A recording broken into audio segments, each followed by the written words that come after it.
बिस्मिल्लाहिर्रहमानिर्रहीम। स्टूडेंट्स, आज के इस लेक्चर में हम प्रिंसिपल्स ऑफ अकाउंटिंग की जो बुक है वो स्टार्ट करेंगे। और ये बुक अल्लामा इकबाल ओपन यूनिवर्सिटी की तरफ से 438, 5401 और 8401 कोड के लिए पढ़ाई जाती है। BA, BCom, ADC, BS, BBA वगैरह के मुख्तलिफ प्रोग्राम्स के लिए ये बुक जो है ना वो फॉलो करवाई जाती है और 3 क्रेडिट आवर्स की बुक है, 9 यूनिट्स हैं इसके। अच्छा, आज से ऑनवर्ड हम इसकी कंप्लीट एक लेक्चर सीरीज जो है ना वो स्टार्ट करेंगे। और इस बुक को आपने पढ़ना कैसे है, मैं आपको कुछ की कंसेप्ट्स इसके बयान करूंगा, कुछ पॉइंट्स बनवाऊंगा। आपने वो बस ज़हन नशीन कर लेने हैं और पेपर में आपने उन्हें अपने अल्फाज के अंदर बयान करना है। मतलब इस बुक को आपने रट्टे नहीं लगाने, सिर्फ इसका कंसेप्ट समझना है। जो भी लेक्चर मैं आपको समझाऊंगा वो कंसेप्चुअल होगा, उसका कंसेप्ट बना लेना है आपने, ज़हन नशीन कर लेना है, उसके जो मेन पॉइंट्स हैं वो लिख लें और उनको अच्छे तरीके से आपने फॉलो करना है और पेपर में जाकर उन्हीं अल्फाज के अंदर सादा वर्डिंग के अंदर आपने लिखना है। ओके जी, आज के इस लेक्चर में हम यूनिट नंबर 1 स्टार्ट करेंगे। यूनिट नंबर 1 है द बेसिक अकाउंटिंग मॉडल। ये हमारा पहला यूनिट है, इसको हम प्रॉपरली स्टार्ट करते हैं। आज के इस लेक्चर में इसका जो फर्स्ट इसकी हेडिंग है द एरिया ऑफ अकाउंटिंग, इसको डिस्कस करते हैं। तो इसका जो इंट्रोडक्शन, ऑब्जेक्टिव्स वगैरह हैं ये पढ़ने की ज़रूरत नहीं है, इसमें वो ये बताएगा कि ये यूनिट किस चीज़ से रिलेटेड है और इसमें हम क्या क्या पढ़ेंगे। अच्छा जी, द एरिया ऑफ अकाउंटिंग यानी अकाउंटिंग का दायरा। सबसे पहले एवोल्यूशन ऑफ अकाउंटिंग, अकाउंटिंग की तरक्की, यानी अकाउंटिंग किस तरह कदीम ज़माने से चलता आ रहा था और किस तरह तरक्की करते करते आज अकाउंटिंग की जो एडवांस्ड टर्म्स हैं वो हम यूज़ करते हैं। Most of the human fields of human activity came into existence in response to social and economic needs of the society. Accounting जो है ना ये एक कदीम फ़न है जो कि इंसान की ज़रूरियात के साथ साथ वजूद में आया। ठीक है, in response to the human needs, चाहे वो सोशल थी चाहे वो इकोनॉमिक थी, इंसानी ज़रूरियात जो है, माशरे की जो ज़रूरियात है उनके साथ साथ वजूद में आया। Came into existence in response to human needs. Accounting is no exception. Accounting के बगैर आप नहीं चल सकते। Throughout human history and people in all civilizations have maintained various types of records of business. वो कहता है कि मुख्तलिफ तहजीबों को आप देख लें, हिस्ट्री देख लें पूरी, जितने भी इंसान हैं उन्होंने किसी न किसी फॉर्म के अंदर अपने बिजनेस का, अपने कारोबार के रिकॉर्ड्स जो है ना वो रखे थे। As the business and the society have become more complex over the years, accounting has developed new concepts and techniques to meet the ever increasing needs for financial information. वो कहता है कि चूंकि सोसाइटी के अंदर बहुत बड़ी कम्प्लेक्सिटीज आ गई, यानी बिजनेस जो है ना उसमें बहुत सारे चेंजेस आ गए, तब्दीलियां आ गई, तो उस हिसाब से फिर अकाउंटिंग जो है ना उसमें भी तरक्की हुई, डेवलपमेंट हुई और उसके कंसेप्ट्स और उसकी जो टेक्निक्स थी वो डेवलप्ड हो गई, यानी न्यू टेक्निक्स अकाउंटिंग में इस्तेमाल होने लगी, न्यू कंसेप्ट इस्तेमाल होने लगे। तो इस तरह अकाउंटिंग जो है ना उसने भी तरक्की की। इसके बाद ओल्ड सिविलाइजेशन के अंदर वो कहता है इन बेबीलोन, बेबीलोन यानी बाबल के अंदर जो बेबीलोनियन थे, बाबली लोग, सम 3600 ईयर्स बीसी, 3600 कबल मसीह ago, clay tablets were used to record the payment of wages. जो बाबली थे ना बेबीलोनियन, वो पेमेंट ऑफ वेजेस यानी जो मजदूरी थी ना, मजदूरों की जो उजरत होती है, जो मजदूरी मिलती है, उनका रिकॉर्ड मट्टी की तख्तियों पर लिखते थे, क्ले टेबल्स पर, यानी मिट्टी की तख्तियां होती थी जिन पर वो उनका रिकॉर्ड लिखते थे। There are numerous evidence of record keeping and of accounting practices in ancient Egypt and Greek cities states। अच्छा, मिस्र और यूनान के अंदर, इजिप्ट मिस्र को कहते हैं और ग्रीक यूनानियों को कहते हैं, यूनान और मिस्र के अंदर भी रिकॉर्ड रखने के एविडेंसेस मिलते हैं, शवाहिद मिलते हैं, यानी वहाँ पे भी उन तहजीबों के अंदर भी कुछ ऐसी चीज़ें देखने को मिली हैं कि वो भी अपना रिकॉर्ड रखते थे। इसके बाद यहाँ से पढ़ें the first published work describing the double entry system of accounting was written by Luca Pacioli in 1494 in Venice. Venus के अंदर 1494 में लूका पसूली ने एक डबल एंट्री सिस्टम, अकाउंटिंग की का एक सिस्टम है डबल एंट्री सिस्टम, एक सिंगल एंट्री सिस्टम होता है और एक डबल एंट्री सिस्टम। तो डबल एंट्री सिस्टम पर पहली किताब उसने पब्लिश की। तो ये चंद पॉइंट्स आपने यहाँ से याद रखने हैं। एक तो ये याद रखना है कि ये एक कदीम फ़न है जो इंसानी ज़रूरियात के साथ वजूद में आया। उसके बाद बेबीलोनियन की जो बेबीलोनियन थे, उन्होंने 3600 ईस्वी में वो अपने जो मजदूरी का रिकॉर्ड था, पेमेंट ऑफ वेजेस का रिकॉर्ड, वो क्ले टेबल्स के ऊपर रखते थे। इसके बाद ग्रीक और इजिप्ट जो हैं वो भी अपने रिकॉर्ड रखते थे, उनके भी एविडेंसेस मिलते हैं हिस्ट्री के अंदर। और इसके बाद पहली जो किताब पब्लिश हुई डबल एंट्री सिस्टम पर, वो वेनिस के अंदर 1494 के अंदर ल्यूका पेसोली ने वो लिखी। ये चंद पॉइंट्स हैं, बस इन पॉइंट्स को ज़हन नशीन कर लें और इन्हें अपनी वर्डिंग के अंदर आप लिखें। The commercial and trading revolution gave great impetus to accounting, as was the industrial revolution later. वो कहता है कि कमर्शियल और ट्रेडिंग ने, यानी सनती इनकलाब ने और जो तिजारती इनकलाब है, उन्होंने अकाउंटिंग को मजीद बढ़ाया।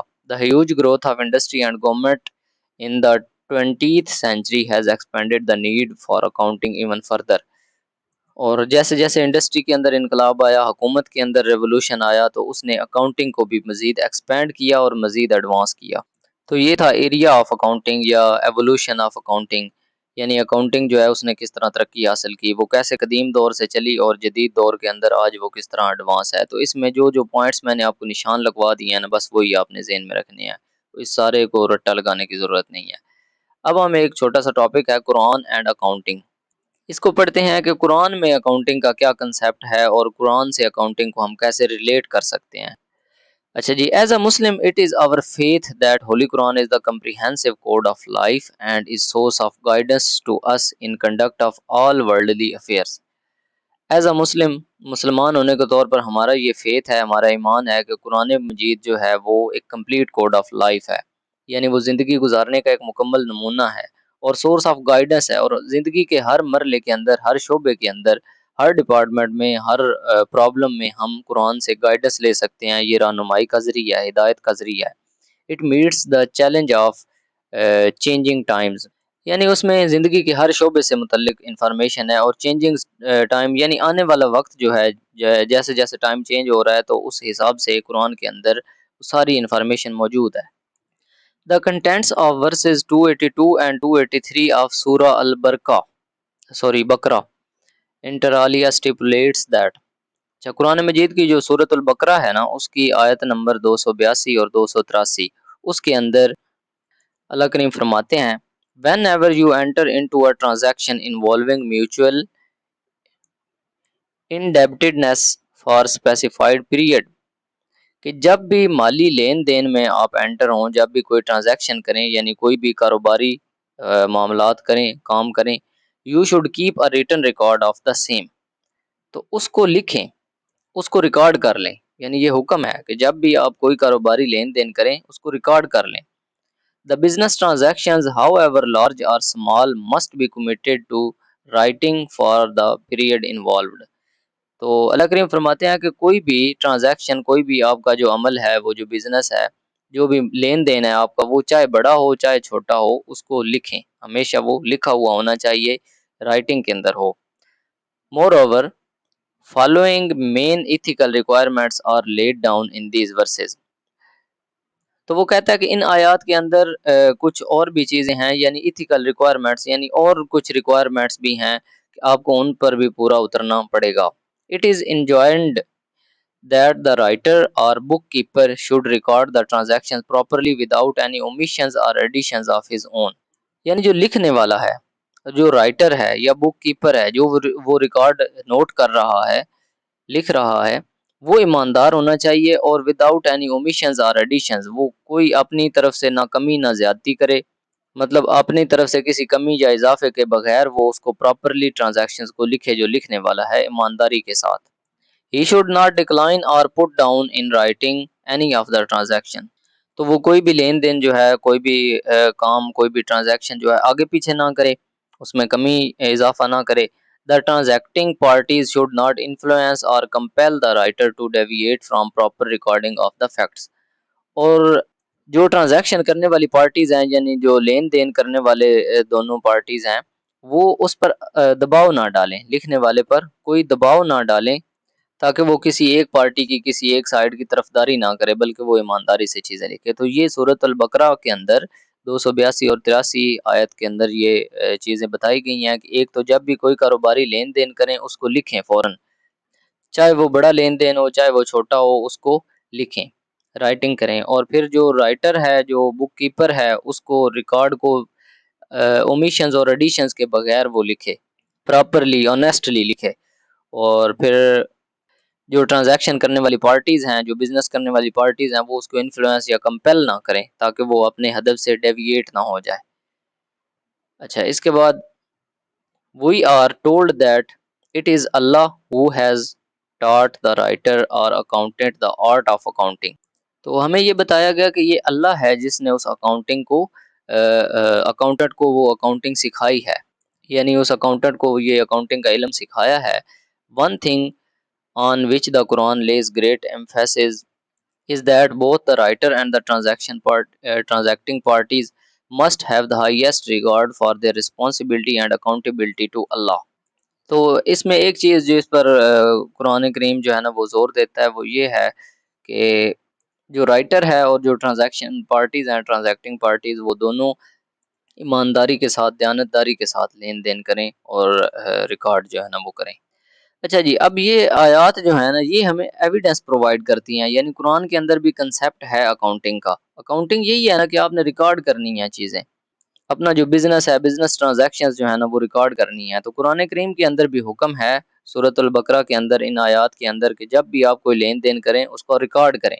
और रिकॉर्ड करने वाला कैसा होना चाहिए? ईमानदार होना चाहिए, और उस पर पार्टीज जो है ना वो प्रेशर भी ना डालें, वो आज़ाद हो, मतलब वो किसी भी पार्टी की तरफदारी ना करे, तरफदारी के बगैर जो है ना वो आज़ाद होकर कोई भी रिकॉर्ड जो है वो करे। तो ये एविडेंस है कुरान के अंदर अकाउंटिंग का। इसके बाद है why accounting is necessary, accounting क्यों ज़रूरी है? द प्राइमरी और basic aim of every business enterprise is to maximise the profit. Accounting का जो सबसे मेन काम है ना, सबसे पहला काम है, वो है प्रॉफिट्स को मैक्सिमाइज करना, यानी मुनाफा को बढ़ाना, प्रॉफिट ज़्यादा करना। यानी ये किसी भी बिजनेस की परफॉर्मेंस चेक करने के लिए ज़रूरी है। लेट्स टेक एन एग्जांपल, एक मिसाल लेते हैं। Suppose that the whole life of a business could be viewed at once. अच्छा, इस मिसाल को छोड़ें, ये यहाँ से मिसाल करें। टेक एन अदर एग्जांपल, तो इसको आप ऐसे लिखें, take an example of a boy selling potatoes chips at a cricket stadium. एक लड़का है, वो पोटैटो चिप्स जो है ना, आलू के जो चिप्स हैं, वो क्रिकेट स्टेडियम में बेच रहा है। If he starts with RS20, अगर वो 20 रुपए से शुरू करता है in the morning, original investment, original जो इन्वेस्टमेंट है ना, 20 रुपए से वो स्टार्ट कर रहा है सुबह।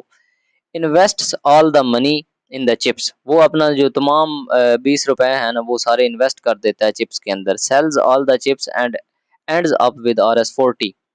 अब वो सारे चिप्स बेच लेता है और 40 रुपए जो है ना वो बनाता है बाय इवनिंग, शाम को। His day's business has resulted in a profit of RS20। ज़ाहिर बात है, 20 रुपए उसने लगाए थे और 40 रुपए उसने कमाए हैं, तो उसको 20 रुपए का प्रॉफिट हुआ है, मुनाफा हुआ है। तो अकाउंटिंग यूज़ होती है कि हम, हमारा कारोबार जो है वो फ़ायदे में है या नुकसान में, हमें ये चेक करने के लिए लेन देन को, मुकम्मल रिकॉर्ड को अच्छे तरीके से लिखना होता है। Accounting actually measures the performance of a company in meeting with its goal of making profit. तो असल में अकाउंटिंग जो है ना वो इसलिए यूज़ होती है कि वो उस बिज़नेस की, उस कंपनी की परफॉर्मेंस चेक करे कि वो बिज़नेस प्रॉफिट में जा रहा है, लॉस में जा रहा है। और मुख्तलिफ टेक्निक्स होती हैं, उस इंफॉर्मेशन को, अकाउंटिंग की इंफॉर्मेशन को यूज़ करके आप उस सिस्टम को बेहतर कर सकते हैं, अपने बिजनेस को प्रॉफिटेबल बना सकते हैं। अच्छा जी, द बिजनेस में हैव हंड्रेड्स और thousands of transactions every day. ज़ाहिर बात है, जो बिजनेस है उसके अंदर रोज़ाना हज़ारों और सैकड़ों जो लेन देन है कारोबारी वो होते हैं। The objective of accounting is that all transactions relating to the business be recorded in such a way that the owner or the firm of the company may at any time know the position of expenses, incomes, profits, losses, assets, various liabilities, etc। यानी जो इस accounting का main objective है ना, इसका मकसद है, वो क्या है कि उन ट्रांजैक्शंस को रिकॉर्ड करना, और इस तरीके से रिकॉर्ड करना ताकि उस कंपनी का, उस बिजनेस का जो मालिक है, ओनर, वो जाने इन चीज़ों को, यानी एक्सपेंसेस, अखराजात कितने हुए हैं, वो अकाउंटिंग की इंफॉर्मेशन जो है ना उसको यूज़ करके उसको पता चले कि अखराजात कितने हैं, इनकम कितनी आई है, प्रॉफिट, बचत कितनी आई है, मुनाफा कितना है, नुकसान कितना है, एसेट्स कितने हैं, यानी जो सरमाया है, असासे हैं, वो कितने हैं, लायबिलिटीज़, कर्ज वगैरह कितने हैं। तो ये सारी चीज़ें जो है ना, ये सारी इंफॉर्मेशन क्या चीज़ प्रोवाइड करती है? अकाउंटिंग प्रोवाइड करती है। In conclusion, accounting can be termed to be a tool used for providing information that is useful in making reasonable choices among alternative uses of scarce resources in the conduct of business and economic activities to maximize profits. तो in short वो कहता है कि accounting एक ऐसा tool है जो कि हमें प्रोवाइड करता है इंफॉर्मेशन, ऐसी यूज़फुल इंफॉर्मेशन प्रोवाइड करता है जिससे हम रीज़नेबल चॉइस कर सकते हैं, रीज़नेबल जो डिसीजंस हैं वो मेक कर सकते हैं, यानी हम फैसले ले सकते हैं in conduct of business, business शुरू करने के अंदर या economic activities to maximise profit, यानी प्रॉफिट को ज़्यादा करने के लिए हम वो इंफॉर्मेशन को यूज़ कर सकते हैं। तो ये इस अकाउंटिंग की अहमियत है, यानी अकाउंटिंग ज़रूरी क्यों है, अकाउंटिंग को हम क्यों इस्तेमाल करते हैं। तो इसका मेन मकसद होता है रिकॉर्ड करना बिजनेस ट्रांजैक्शंस को और इंफॉर्मेशन प्रोवाइड करना, यानी expenses, income, profit, loss, assets और लायबिलिटीज़ वगैरह के बारे में इंफॉर्मेशन प्रोवाइड करना और उस इंफॉर्मेशन को यूज़ करके हम ऐसी टेक्निक्स इस्तेमाल कर सकते हैं जिनसे हम अपने प्रॉफिट को मैक्सिमाइज़ कर सकते हैं। तो इसका ये मेन ऑब्जेक्टिव है अकाउंटिंग का, इसलिए हम अकाउंटिंग यूज़ करते हैं। इसके बाद है डेफिनेशन ऑफ अकाउंटिंग, अकाउंटिंग की तारीफ क्या है। अकाउंटिंग की डेफिनेशन यहाँ से पढ़ें। Accounting is an information system.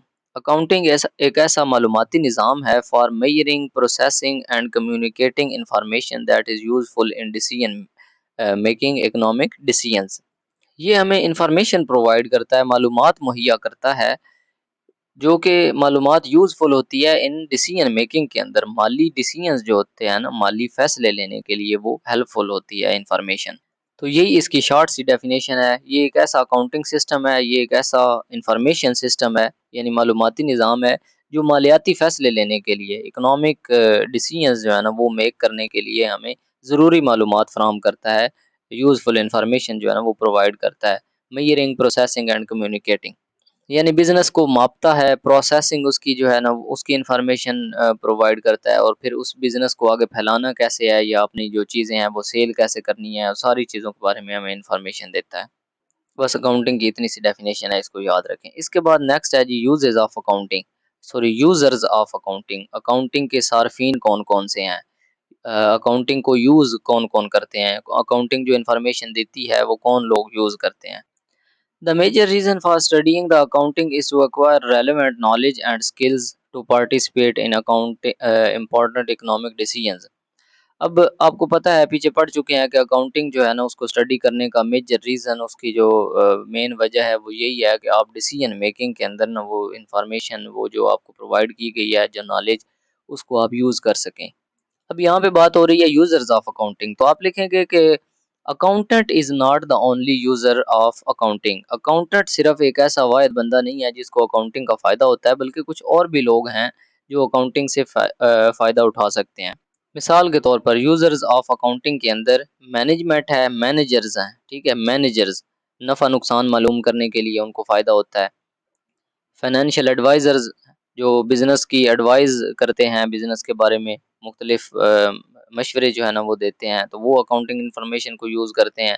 Bankers इस्तेमाल करते हैं, इन्वेस्टर्स इस्तेमाल करते हैं, जो सरमायाकार होते हैं, जो सरमायाकारी करते हैं, इन्वेस्टमेंट करते हैं, वो अकाउंटिंग इन्फॉर्मेशन को इस्तेमाल करते हैं। हुकूमती इदारे, गवर्नमेंट एजेंसीज़ टैक्स या बजट बनाने के लिए इस्तेमाल करते हैं।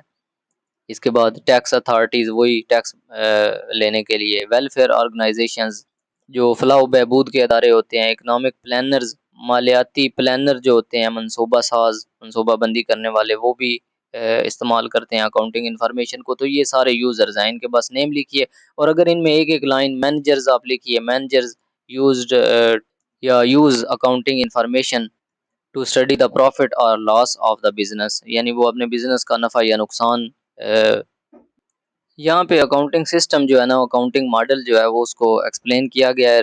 रिपोर्ट्स प्रोवाइड करती है अकाउंटिंग जो है, यानी financial statements, special reports, tax returns, regulatory reports, इस किस्म की रिपोर्ट्स, स्टेटमेंट्स जो है ना वो हमें मिलती हैं, तो हम डिसीजन बनाते हैं। किससे रिलेटेड? बिजनेस से रिलेटेड, इन्वेस्टमेंट्स से related, accessing taxes, planning social programmes और development programmes, preparation of budget, consultation, approving loans. तो इन सारी चीज़ों के लिए हम अकाउंटिंग इंफॉर्मेशन जो है ना प्रोवाइडेड, उसकी बेस पर डिसीजंस करते हैं। नेक्स्ट है जी difference between book keeping and accounting. Book keeping और अकाउंटिंग के अंदर फ़र्क क्या है? In general book keeping deals with the business activities and recording the data in books in a prescribed manner. Book keeping जो है ना वो सिर्फ उसमें लेन देन लिखना होता है, सिर्फ आपने लेन देन को रिकॉर्ड करना है। Book keeping is only a small simple part of accounting. Book keeping जो है ना वो सिर्फ अकाउंटिंग का एक सादा सा पार्ट है, यानी अकाउंटिंग का एक हिस्सा है, छोटा सा, जिसमें सिर्फ हम रिकॉर्ड जो है ना वो लिखते हैं, राइट करते हैं। इसके बाद बुक कीपिंग जो है ना वो क्लरिकल नेचर का काम होता है, यानी वो क्लर्क लेवल का काम होता है, ठीक है। Book keeping is work of clerical nature, clerk level का काम होता है, and is now being handled by mechanical and electronic means. तो अब ये मशीनी काम बन चुका है, मतलब इलेक्ट्रॉनिक्स के ज़रिए, मशीनों के ज़रिए हम इसको हैंडल कर रहे हैं, जो बुक कीपिंग वाला काम है, लिखने वाला काम है।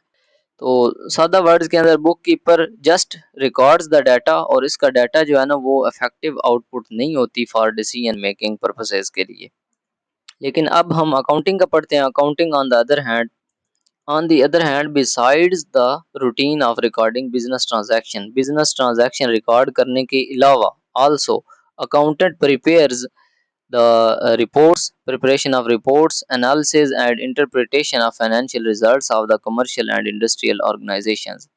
तो एक जो अकाउंटेंट है ना वो तज्जिया करता है, एनालिसिस करता है, एनालाइज करता है, रिपोर्ट्स तैयार करता है, ठीक है, और फैसला साजी के अंदर जो यूजफुल इंफॉर्मेशन होती है उसको इंटरप्रेट करता है।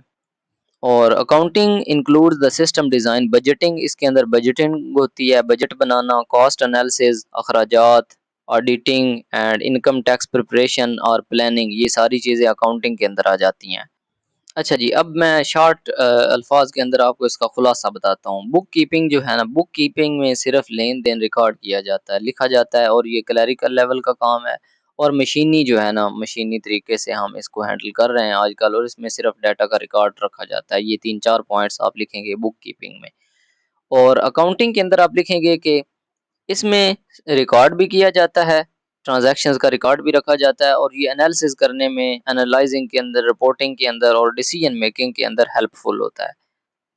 और ये एक्सपर्ट का काम है, एक्सपर्ट अकाउंटिंग और प्लानर का काम है, ठीक है। फैसला साज बंदे का काम है, मनसूबा साज बंदे का, और सोचने वाला काम है।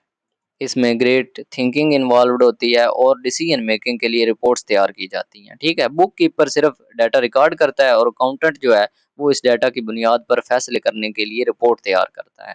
ये इन दोनों में मेजर डिफरेंस है। अब है यहाँ पे कुछ ग्लॉसरी टर्म्स, कुछ कॉमन टर्म्स, इनको हम डिफाइन करते हैं।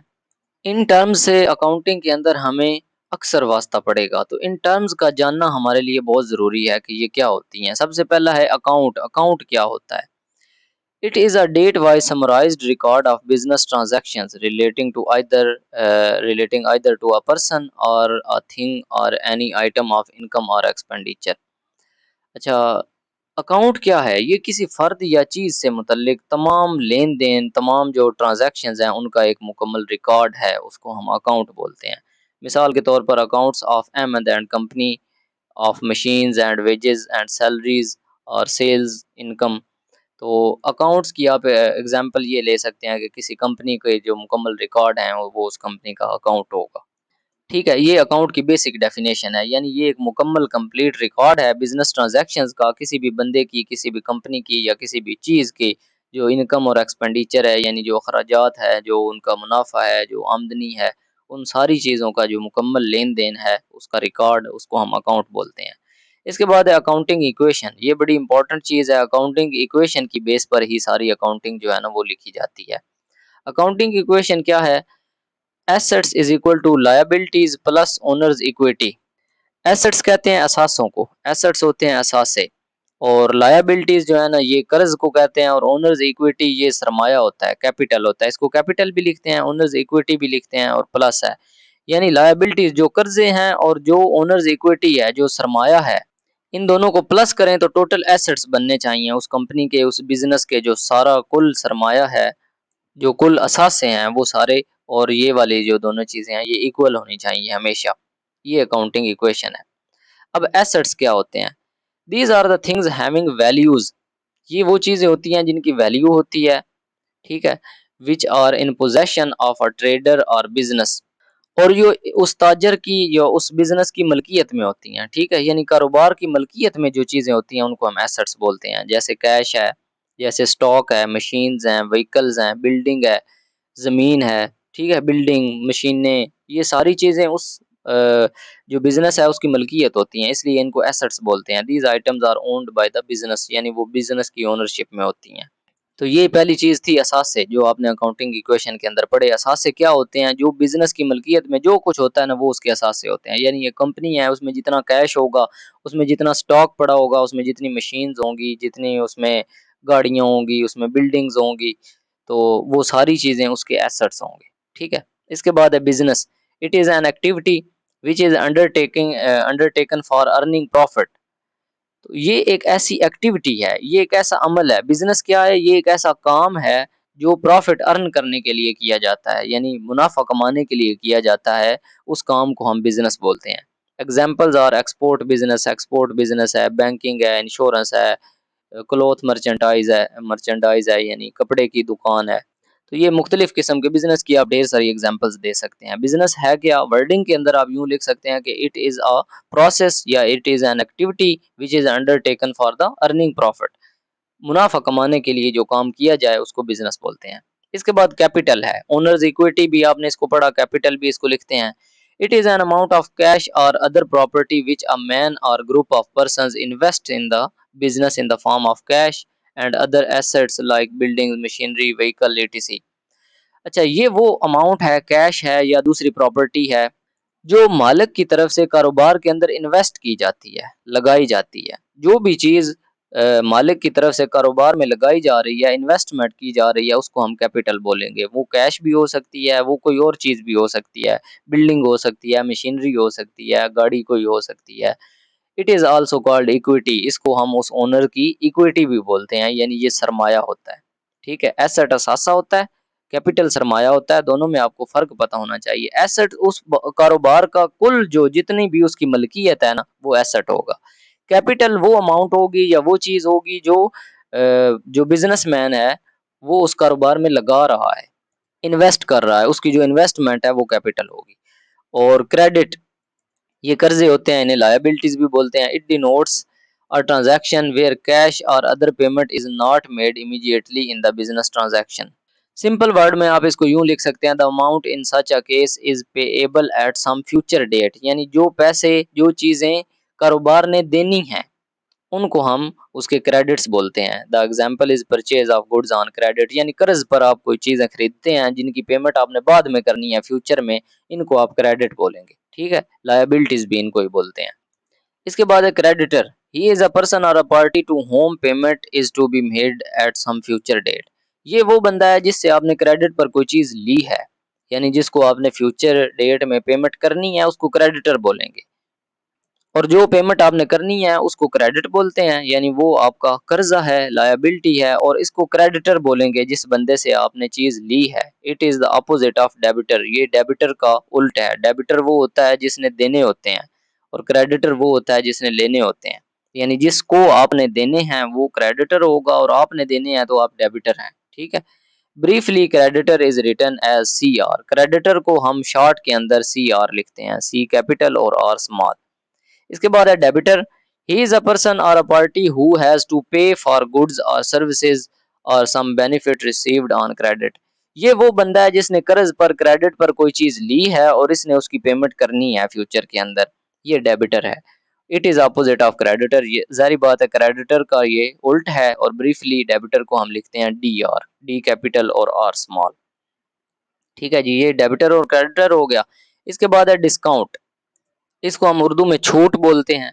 इट इज़ अ रीबेट और allowance given in either price और अ बिल। ये किसी बिल के अंदर या किसी कीमत के अंदर जो छूट है, जो अलाउंस दिया जाता है, जो सहूलत दी जाती है, उसको डिस्काउंट बोलते हैं। It may be cash discount where payment is made immediately और a trade discount granted by a seller to a bulk buyer. अच्छा, ये कैश डिस्काउंट भी हो सकता है या ट्रेड डिस्काउंट भी हो सकता है।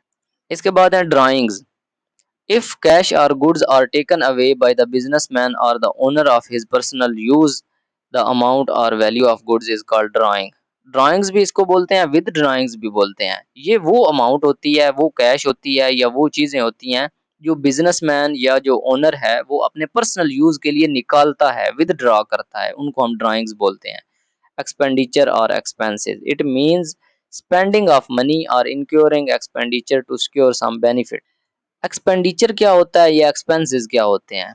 ये मनी का स्पेंडिंग ऑफ मनी है, यानी रकम खर्च करना या इनक्योर करना expenditure to secure some benefit, कुछ बेनिफिट हासिल करने के लिए, कुछ प्रॉफिट अर्न करने के लिए, मुनाफा कमाने के लिए जो रकम आप लगाते हैं, जो मनी आप खर्च करते हैं, स्पेंड करते हैं, उसको हम एक्सपेंडिचर या एक्सपेंसेस बोलते हैं। इसके बाद है फोलियो।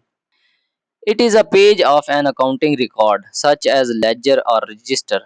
लेजर एक रजिस्टर होता है या रजिस्टर, उस पर जब आप रिकॉर्ड रखते हैं ना, तो पेज जो होगा ना उसको हम फोलियो बोलेंगे। For example ledger folio 15 means page 15 of the ledger. Ledger folio 15 का मतलब है कि पेज नंबर 15, इस लेजर का पेज नंबर 15। तो फोलियो बेसिकली क्या है, ये एक पेज नंबर होता है किसी भी लेजर में या किसी भी रजिस्टर में। जब आप रिकॉर्ड कर रहे हैं तो उसका जो पेज नंबर होगा वो फोलियो नंबर होगा।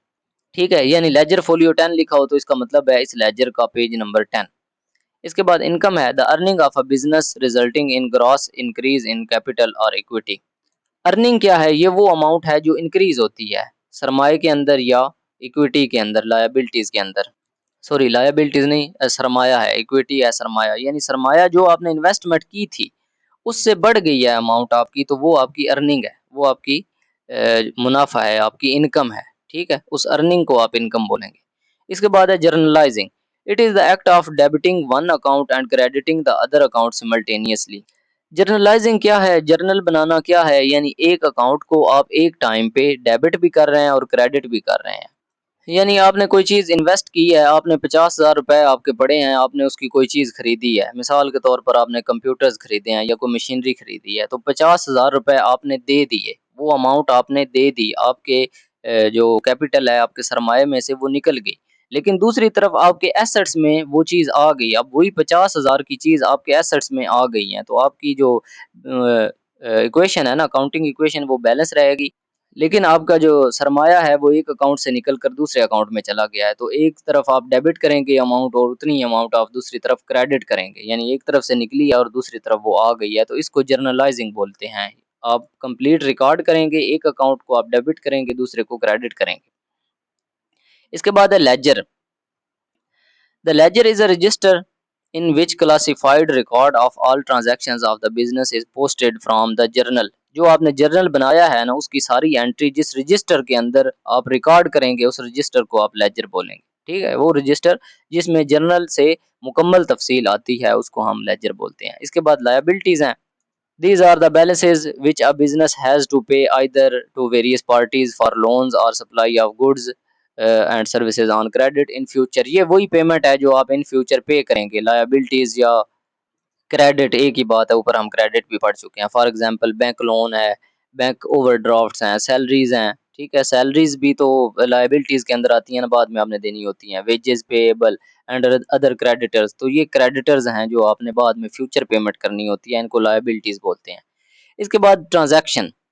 ट्रांजैक्शन क्या होती है? Transaction is an economic event that can be objectively measured in terms of money and affect the assets and or equities of the enterprise। Transaction क्या है? ये इकोनॉमिक इवेंट होता है, ये वो माली वाकया होता है जो पेश आया है, यानी आपने कोई चीज़ खरीदी है या बेची है तो उसको आप ट्रांजैक्शन बोलेंगे। इसके बाद है trial balance. It is the list of all debit and credit balances of the ledger accounts and cash book at particular date. ये तमाम अकाउंट्स के बैलेंस की फ़हरिस्त है, यानी तमाम जो डेबिट्स अकाउंट हैं और तमाम क्रेडिट्स बैलेंसेस हैं उनकी एक मुकम्मल लिस्ट है, तफसील है, फ़हरिस्त है, उसको हम ट्रायल बैलेंस बोलते हैं। इसके बाद है voucher. It is a document serving as written evidence in the support of a business transaction to be recorded in journal, cash book और ledger. For example cash memo, bills, salary sheets, cash receipts, cheques वगैरह वगैरह। अच्छा, voucher, voucher क्या होता है? ये एक evidence है, आपकी बिजनेस ट्रांजैक्शन का एक एविडेंस है जो कि ग्राहक के पास होता है। यानी आप कोई भी चीज़ खरीदते हैं ना शॉप से, तो आपको एक बिल बना कर दिया जाता है, वो बेसिकली क्या है? वो वाउचर है। अब वो रिकॉर्ड वो अपनी अकाउंटिंग के अंदर, अकाउंटिंग बुक जो है, कैश बुक है, जर्नल है, जो भी चीज़ उसके पास अवेलेबल है वो अपने रिकॉर्ड के अंदर रखता है। लेकिन आपको एक बिल के तौर पर दे देता है, आपके पास भी जो सबूत होता है, जो एविडेंस होता है उस ट्रांज़ैक्शन का, इसको हम वाउचर बोलते हैं। अब मैं थोड़ा इन टर्म्स को आपको रिवाइज़ करवा देता हूँ। सबसे पहले अकाउंट है। अकाउंट एक मुकम्मल रिकॉर्ड है, आपकी जितनी भी बिज़नेस ट्रांज़ैक्शंस हैं ना, सादा अल्फ़ाज़ के अंदर उनका जो रिकॉर्ड है उसको अकाउंट बोलते हैं। इसके बाद अकाउंटिंग इक्वेशन है, एसेट्स आपके लायबिलिटीज़ और ओनर इक्विटीज़ के जो एडिशन है, सम है, उसके बराबर होने चाहिए। अच्छा, एसेट्स क्या होते हैं? एसेट्स आपके वो असासे हैं जो किसी भी बिज़नेस की मलकियत होती हैं, जिसमें मशीन्स आ जाती हैं, व्हीकल्स, बिल्डिंग्स और उसकी कैश है, स्टॉक है, सारा कुछ है। बिज़नेस क्या है? ये एक प्रोसेस है, ये एक एक्टिविटी है जो प्रॉफ़िट अर्न करने के लिए आप करते हैं। कैपिटल सरमाया है जो ओनर इन्वेस्टमेंट करता है ना, चाहे वो कैश है, चाहे वो कोई और चीज़ है, बिल्डिंग मशीनरी है, वो इन्वेस्टमेंट कैपिटल होती है। इसके बाद क्रेडिट है या लायबिलिटी है, यानी क्रेडिट पर जो भी चीज़ आप लेते हैं जिसकी पेमेंट आपने फ्यूचर किसी टाइम किसी डेट को आपने करनी है, उसको क्रेडिट बोलेंगे। और क्रेडिटर जो आपको वो चीज़ क्रेडिट पर दे रहा है, यानी जिसको आपने फ्यूचर में पेमेंट करनी है, वो क्रेडिटर होगा और उसको सीआर लिखेंगे। और डेबिटर जो ले रहा है, यानी आप ले रहे हैं तो आप डेबिटर हैं। जो जिसने फ्यूचर पेमेंट करनी होती है वो डेबिटर होता है, उसको डीआर लिखते हैं। डिस्काउंट क्या है? ये रिबेट है या अलाउंस है जो आपको दिया जाता है किसी भी चीज़ पर, इसको डिस्काउंट बोलेंगे। इसके बाद ड्राइंग्स, वो रकम जो ओनर निकलवाता है, जो बिज़नेसमैन निकलवाता है अपने पर्सनल यूज़ के लिए, उसको विथड्रॉ या ड्राइंग्स बोलते हैं। इसके बाद एक्सपेंसेस और एक्सपेंडिचर है, यानी जो चीज़ जो रकम आपने खर्च की है मुनाफ़ा कमाने के लिए, बेनिफिट हासिल करने के लिए, उसको आपका एक्सपेंडिचर या आपके एक्सपेंसेस बोलेंगे। इसके बाद फ़ोलियो है, फ़ोलियो एक पेज नंबर होता है जिस पर भी आपने रिकॉर्ड किया है लेजर पर, तो उसका जो पेज है वो उसका फ़ोलियो कहलाएगा। इसके बाद इनकम है, ये आपके टोटल अर्निंग्स हैं, यानी आपके कैपिटल के अंदर जितना इज़ाफ़ा हुआ है उसको आपकी अर्निंग्स बोलेंगे। जर्नलाइज़िंग, आप एक अकाउंट को डेबिट करते हैं, एक को क्रेडिट करते हैं, तो उसको आप जर्नलाइज़िंग बोलते हैं। फिर लेजर, जो इन्फॉर्मेशन आप किसी रजिस्टर में लिखते हैं, उस रजिस्टर को आप लेजर बोलते हैं, जर्नल की जो इन्फॉर्मेशन होती है। लायबिलिटीज़ ऊपर मैं समझा चुका हूँ, ये क्रेडिट्स होते हैं, लोन्स वगैरह हैं, सारा कुछ है। इसके बाद ट्रांज़ैक्शन है, ये वो इवेंट है, वो एक्टिविटी है जो भी आपने परफ़ॉर्म की है, कोई सेल की है या परचेज़ की है। इसके बाद ट्रायल बैलेंस है, ये लिस्ट है ऑल डेबिट और क्रेडिट बैलेंसेस की। इसके बाद वाउचर है, ये बिल होता है। इसके बाद कुछ एब्रिविएशंस हैं, इनके बस नाम आपको पता होना चाहिए। सीएफ लिखा हो ना, सी डॉट एफ या सी ओवर एफ लिखा हो, इसका मतलब है कैरी फॉरवर्ड। सी ओवर डी लिखा हो, इसका मतलब है कैरी डाउन। और इसी तरह brought forward and brought down, B F लिखा हो ब्रॉड फॉरवर्ड और बी डी लिखा हो तो brought down. P and L A C लिखा हो तो इसका मतलब है profit and loss account. A C जो है ना, ये अकाउंट के लिए लिखा होता है, ए और सी। और पी एंड एल लिखा हो तो profit and loss account. B S लिखा हो इसका मतलब है बैलेंस शीट। टी बी लिखा हो इसका मतलब trial balance. We are voucher के लिए वी आर लिखेंगे, डेबिटर के लिए डी आर लिखेंगे या डेबिटेड या डेबिटर। सी आर क्रेडिटर के लिए लिखेंगे, अकाउंट रिसीवेबल के लिए ए आर लिखेंगे, ठीक है। अकाउंट पेएबल के लिए ए पी लिखेंगे, लेजर फोलियो के लिए एल एफ लिखेंगे, इनवॉइस के लिए E N V I N V और यहाँ पे डॉट लगाएंगे। और एक्सपेंस के लिए भी या एक्सपेंडिचर के लिए EXP और यहाँ पे डॉट लगाएँगे। ये एब्रिविएशंस हैं, मुख़फ़्फ़फ़ हैं, ये आपको पता होने चाहिए। इसके बाद यहाँ पे अमेरिकन टर्मिनोलॉजीज़ हैं, इसको पढ़ने की भी इतनी ख़ास ज़रूरत नहीं है कि अमेरिकन टर्म्स के अंदर क्या कहते हैं और पाकिस्तानी टर्म्स के अंदर अकाउंटिंग पीरियड है ना, अमेरिकन के अंदर उसको फ़िस्कल पीरियड बोलेंगे। अकाउंटिंग ईयर को फ़िस्कल ईयर बोलेंगे। अक्योर्ड एक्सपेंस को पेएबल एक्सपेंस बोलेंगे। तो ये कुछ टर्म्स हैं, इनको देख लीजिएगा, अदरवाइज़ इनको रट्टे लगाने की ज़रूरत नहीं है। इसके बाद है जी इसकी सेल्फ असेसमेंट, यानी ये जो ऊपर हमने टॉपिक पढ़ा है इसकी असेसमेंट है। फिल इन द ब्लैंक्स करने की ज़रूरत नहीं है कि पेपर में नहीं आती, फिर भी पढ़ लीजिएगा, अब आपको ये सारी आती होंगी क्योंकि ऊपर टॉपिक आप समझ चुके हैं। इसके बाद कुछ क्वेश्चंस हैं, ये देख लें। अकाउंटिंग क्या होती है, मैंने आपको डिटेल से डिस्कस कर दी। What are the primary areas of service provided by the accountants. Accountants जो हैं वो कौन-कौन सी सर्विसेज़ प्रोवाइड करते हैं, तो वो मैंने सारी आपको पढ़ा दी हैं। वो ट्रांज़ैक्शंस का रिकॉर्ड करते हैं, रिपोर्ट्स बनाते हैं, एनालिसिस करते हैं, मैनेजमेंट को वो मशवरे देते हैं, ठीक है? टैक्स, ऑडिट, बजट वगैरह तैयार करने के लिए रिपोर्ट तैयार करते हैं। इसके बाद ट्रांज़ैक्शन क्या है, ये भी मैंने आपको समझा दी। What use does the accountant make of transaction. Accountant जो है वो ट्रांज़ैक्शन का क्या इस्तेमाल करता है और क्यों करता है? तो अकाउंटेंट इसीलिए उनको इस्तेमाल करता है, उन ट्रांज़ैक्शन से जो भी इन्फॉर्मेशन हासिल होती है वो डिसीजन मेकिंग के लिए इन्फॉर्मेशन लेता है वहाँ से। बजट वगैरह बनाने के लिए, वो सारी चीज़ें आप ऊपर पढ़ चुके हैं। Give an example from your personal life that illustrate use of accounting information in reaching you at a decision. Daily life के अंदर एक एग्जांपल लिखें। तो ऊपर जो मैंने आपको एग्जांपल पढ़ाई थी ना, वो जो सेल कर रहा होता है पोटैटो चिप्स वाला, वो आप कर दीजिएगा, वही काफ़ी है। इसके बाद increase cash, decrease some other assets. अच्छा सॉरी, इनकी एग्जांपल्स देनी है। ये जो स्टेटमेंट्स उसने दी हैं ना, उनकी एग्जांपल्स वो कह रहा है, इनकी एक-एक डेली लाइफ से एग्जांपल दें। इंक्रीज़ कैश यानी कैश जो है ना वो इंक्रीज़ हुई है, डिक्रीज़ सम अदर एसेट कोई दूसरा असासा कम हुआ है। तो इसकी आप एग्जांपल दे सकते हैं, आपने कोई चीज़ बेची है, सेल ऑफ कंप्यूटर आप कह सकते हैं, आपने कंप्यूटर बेचा, एसेट आपका कम हो गया, लेकिन दूसरी तरफ आपकी कैश बढ़ गई। इसके बाद decrease cash, increase some other asset. Cash decrease हुई और कोई दूसरा असासा बढ़ गया, तो आपने कोई चीज़ खरीदी है, परचेज ऑफ एनीथिंग, वही कंप्यूटर की परचेज की आप दे सकते हैं example. Increase an asset, asset बढ़ा, इंक्रीज अ लायबिलिटी, और एक लायबिलिटी भी बढ़ गई, यानी क्रेडिट बढ़ गया, कर्जा बढ़ गया। तो आपने क्रेडिट पर कोई चीज़ परचेज की है, purchase of computer on credit, यानी कर्ज पर या किस्त पर आपने कंप्यूटर लिया है, या कोई और फर्नीचर आप कह सकते हैं, कोई मशीन कह सकते हैं, वो आपने खरीदी, तो आप लायबिलिटी बढ़ गई, आप पर कर्ज बढ़ गया, यानी आपने कोई चीज़ पे करनी है, लेकिन एक दूसरी तरफ आपका एसेट बढ़ गया, आपके असासों में इजाफा हो गया, जो चीज़ आपने खरीदी है वो आपके एसेट में आ गई है ना। Increase an expense, decrease an asset. आपका एक खर्च अखराजात बढ़े हैं और आपके एसेट जो है ना वो कम हुए हैं। तो इसमें आप सैलरी लिख सकते हैं, तनख्वाह, वेजेस, आपने सैलरी दी, आपके एक्सपेंस बढ़े, आपके अखराजात बढ़ गए और आपके एसेट्स में कमी होगी। एसेट्स में ज़ाहिर बात है, जब आपने कैश दी है, सैलरी दी है, तो आपके एसेट तो कम होंगे। Increase an asset other than cash, cash के अलावा कोई एसेट आपका बड़ा है। और इंक्रीज इन रिवेन्यू, रिवेन्यू के अंदर यानी आपका जो प्रॉफिट है उसके अंदर इजाफा हुआ है। तो इसके एग्जांपल आप सेल ऑन क्रेडिट दे सकते हैं। सेल ऑन क्रेडिट यानी क्रेडिट पर कोई चीज़ आपने सेल की है, कर्जे पर कोई चीज़ बेची है, कोई चीज़ आपने बेच दी, कैश नहीं ली। अब कैश में तो कोई इजाफा नहीं हुआ, ठीक है, अदर देन कैश, वो कहता है कैश के अलावा एसेट में इजाफा।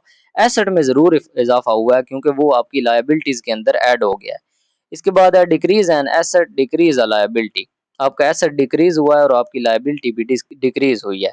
तो इसका मतलब है कर्ज की अदायगी, पे लायबिलिटी, ठीक है, या पे द क्रेडिट। जब आपने क्रेडिट पे किया है, लायबिलिटी कम हो गई है, क्योंकि लायबिलिटी कर्ज ही कोई कहते हैं। जब कर्ज आपने पे कर दिया, आपका कर्ज कम हो गया और आपका एसेट भी कम हो गया। ज़ाहिर बात है, जो आपने कैश दी है वो आपका एसेट था, वो कम हो गया।